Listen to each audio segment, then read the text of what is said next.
This story is a favorite of mine. It was written by an old newspaper man who since passed away, and his name was Jim Bishop. Very short story. It's called Nothing to Worry About. The hills look like vanilla cupcakes in the late snow.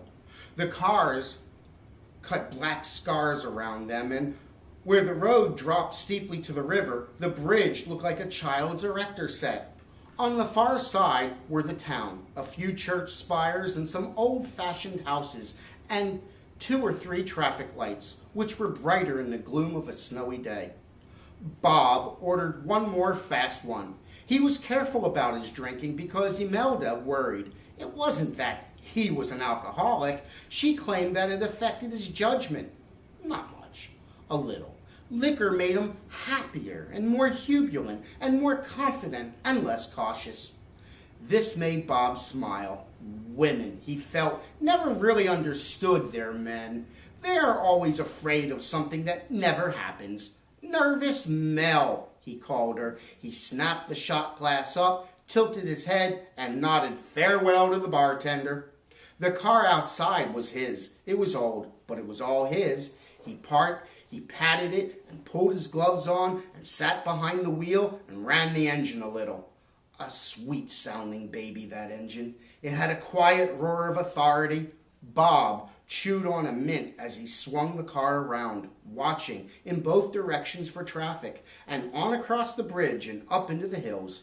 He thought of his happiness. He had so much of it, not much money, but a fortune in contentment. He had come home from the war safely, and Imelda had been waiting for him as though she had not stirred since he kissed her goodbye. Both had jobs. His paid $118.50 a week with time and a half. He cannibalized old cars in a junkyard, and he had a boss who trusted him all the way. Bob and Mel had bought a 4.5-room house, he called it a bungalow, for $7,250 and little Mickey had been born in it suddenly and unexpectedly 8 months ago. Now, there was another baby coming, a girl, he hoped, a real girl with a yellow ponytail and a saucy mouth and laugh-squinted eyes and big wet kisses for Daddy. Bob drove through the hills swelling with pride. He was richer than Rockefeller, and he knew it. He looked at his watch. Mel should be almost through at the doctor's office. He started back around the bases of the hills. He was happy, extraordinarily happy. He moved the car up a notch or two and spun it a little on the snowy turns. There was no traffic up here, nothing to worry about. He had promised Mel that he would not take a drink. Bob removed the glove on his right hand, dug into his pocket, and popped 2 more mints into his mouth. What a woman doesn't know cannot hurt her. He came to the brow of the hill leading down to town, and he knew the instant he passed the edge of it that he was going too fast. It is a knowledge that a good driver feels without looking at the speedometer. Bob knew the moment he tapped the brakes lightly that he would never make the bottom turn onto the steel bridge. A man full of liquor would be unintelligent, and in a situation like this, he would panic. But not Bob. He had 30 seconds left in which to think, so he figured all the angles. He was glad that Mel wasn't with him. She'd scream. She'd complicate everything. The best thing to do, he knew, was not to turn the wheel. The car was going faster and faster down the icy road. He would stay in his lane. Luckily, there was nothing ahead, and when he reached the river, he would permit the car to go through the wooden handrail.